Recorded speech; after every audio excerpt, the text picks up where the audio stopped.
Hi guys! Ayan, ang ating mga mumunting goldfish. Ayan, kalilinis ko lang actually ng kanilang tubig guys. Tapos ayan, ang dami na namang Tapos, pag alam nila na nakatingin ka sa kanila ay huwag mong padiliman na. Pag alam nila na nakatingin ka sa kanila ay ang kukulit nila. Nagpapapansin din sila. Tapos makikita mo yan sila yung kanilang langoy ay parang pahiga. Nakakatuwa din panoorin. Nakakatuwa din silang pagmasdan. Ewan ko lang yung si Maroon ay bakit nakatigil siya. Akala mo patay na. Pero ganyan siya guys. Yung kala mo wala na siyang buhay. Nakatigil lang siya sa isang tabi. Pero minsan ang kulit niyan. Nangangaway nga yan dito sa tatlong Ayan. Ayan ang ating mga mumunting alaga. Ayan.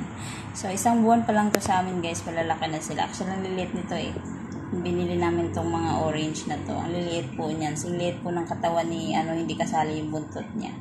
Pero ngayon ay ang laki-laki na anchor. Hindi naman ganun as in. Pero talagang nakikita mo yung kanilang malalaki na talaga yung kanilang katawan. Char. Ayan. So, actually, 4 yan sila guys. Yung isa ay hindi kinaya. Mga 2 araw lang. 2 araw lang siya sa amin at tigok na. Tapos, meron pang isa na sobrang sa kain. Hindi na nakahinga. Ayan. Nag-goodbye na rin. Tapos, yan silang 3 talaga nag-survive. Tapos, ito si Maroon. Magta-3 linggo pa ito si Maroon sa amin. Ayan. Diba? Kala mo, ewan ko ba't siya nagpahinga. Siguro, ay salamat, malinis-linis na yung tubig, magpahinga muna ako. Every 2 days ko sila pinapalitan ng tubig guys, kasi wala naman akong filter. Nakikita nyo, batya lang po yung nilalagyan ko. Char. O diba? Dito ako natutuwa sa 3 kasi ang kukulit. Ang kukulit nila. Nakakatuwa panoorin. May silang langoy ba? Pahiga na langoy. Ewan ko dyan kay Maroon. Pangalan nun guys si Maroon kasi Maroon yung kulay niya. Ito naman si 3, si Polly 2 at saka si Polly 3 kasi si Polly 1 na nag-goodbye na. Tapos yung isa kasi may black kasi yan sa kanyang ulo. Ewan ko nawala na yung kanyang black kaya tinawag namin siyang Black Polly. Ayan.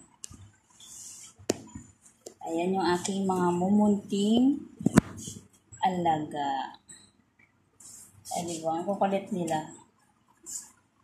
Ayan. So, ito silang 3 ay matakot talaga sila sa ang sabi ng binilhan namin ay once a day lang namin sila papakainin ng kukunti. Tapos, ngayon ay nagbibigay kami sa kanila ng konting-konti pang merienda sa hapon. Kasi talagang nangihingi sila. Char, hindi naman nagsasalita pero pansin namin sila na Kaya ang bilis din nila lumaki. Tinatansya lang din po namin yung binibigay kasi para baka masubrahan din sa busog na sila. Ayan, yung aking mga mumunting fishy. Ayan, mag-goodbye na, char. So, bago pa po kayo sa aking channel, guys, please like, subscribe, hit the notification button para lagi kayong updated anytime na meron akong bagong upload. At hanggang dito na lang, yan po ang aking mga mumunting hindi ko alam, goldfish o koi fish. Parang goldfish lang naman.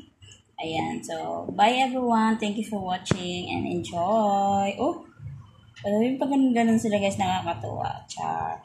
Yun lang guys. Bye.